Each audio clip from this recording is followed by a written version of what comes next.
रथारूढ़ हे आउ कि मुहूर्त पर देखु गोटे चक्षु उदात भाव उन्मोचन करुच्ची हूँ सूर्य कारण तम वायु तम जमः तम अग्नि तम वरुण शशांक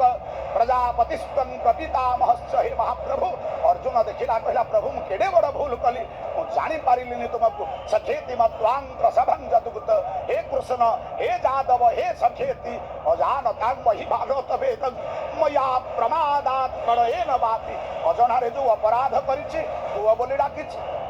भाई बोली डाकिछि गौर बोली संबोधन करिछि क्षमा करि दियो ना ना ना भक्त पाइबु समग्र जीवन को उत्सर्गीकृत कर दिए जातृषि भाव रामजस्य सिद्धिर्भवति तादृशी देखंतु हरि बोला हुड़ा हुड़ी प्रकंपित करताली भगत जे सर्वे मिली आतुर भावे आज समग्र भक्त समाज आतुर भाव करपत्र जोड़ी निवेदन करुचंती हे मणिमा महाप्रभु आपरंकर सही लीला प्रकाश करंतु गोटी गोटी नेत्र रे अपांग नेत्र रे जमिति गोपी माने आपणकर सही रस सुधा को पान करी आह्लादित होइचंती मुक्ति पाई जाइचंती आपण मध्य सही मुक्तिप्रद देवता भगवान याकू केडे सुंदर ही रूप वर्णना करिबा पाई सुंदर भाव रे विदग्ध कवि कहंती सुनी तांक कथा पदे रमा उमा प्राण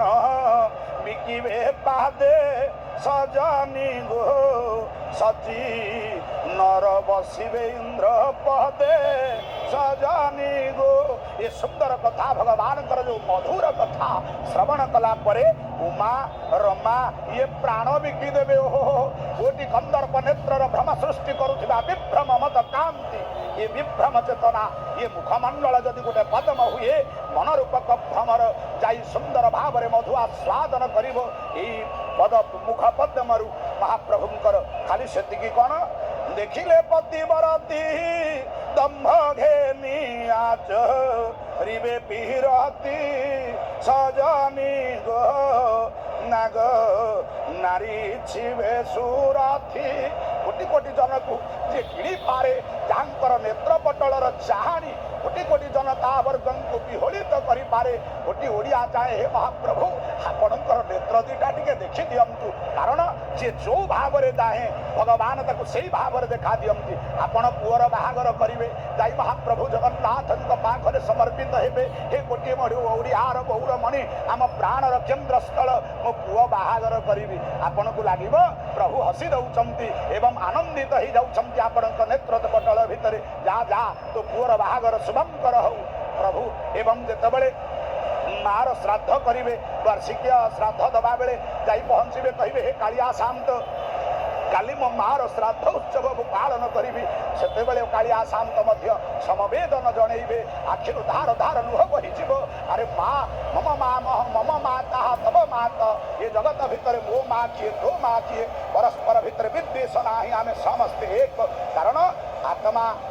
परमात्मा स्वरूप विराजमान कले मो सूक्ष्म सत्ता प्रत्येक स्थान भितर विराजित केडे अपूर्व ये वर्तमान हंस पठा को अतिक्रांत करी महाप्रभु कमनीय ठाणी रे कमनीय कांति रे मस्तक रे सते अबा धर्पा मंडित होइचंती तुलसी को अंगीकार करिचंती जो तुलसी पाई जीवन र सर्वस्व प्रियतम बोली भावी आकर्षण करिचंती सेही महाप्रभु माध्याकर्षण शक्तिर केन्द्र स्थल साजिथिबा परम ब्रह्म नारायण धीरे धीरे बंदलायित गति सते अबा गोटे कला हस्तिर भ्रम सृष्टि करी सते अबा समस्त अमा अंधकार को दूरीभूत करी पाप विनष्ट करी आसीचंती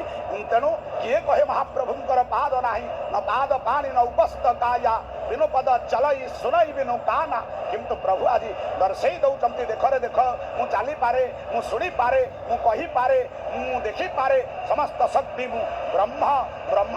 अवश्य अवर्णनीय अकथनीय किंतु मते व्यक्त करि पारिबो जे जो भाव रे मते व्यक्त करबा को चाहिबो सेही बड़ी भाव रे ता निकटरे निश्चित भाव रे देखा देबी तेणु केमिति चाली छंती जाको चैतन्य चरितामृत रे कृष्णदास कविराज सुंदर भाव रे वर्णना करंती एई पदहुन्नन प्रक्रिया रे महाप्रभु को दैता सेवक माने नौचंती एपटे खुंटिया सेवक डाक दौचंती हे मणिमा महाप्रभु श्रीअंग को सावधान मणिमा श्रीअंग को सावधान ଆଜି କେତେ କଷ୍ଟ କେତେ ଛେଚା କଚା ଖାଇ ମହାପ୍ରଭୁ ଯାଉଛନ୍ତି କେମିତି ନା ବଳିଷ୍ଠ ଦଇତାଗନ ଯେନ ମତ ହାତୀ ଜଗନ୍ନାଥ ବିଜୟ କହ ରାଏ ହାତା ହାତୀ কতক দইতা করে স্কন্দ আলম্বন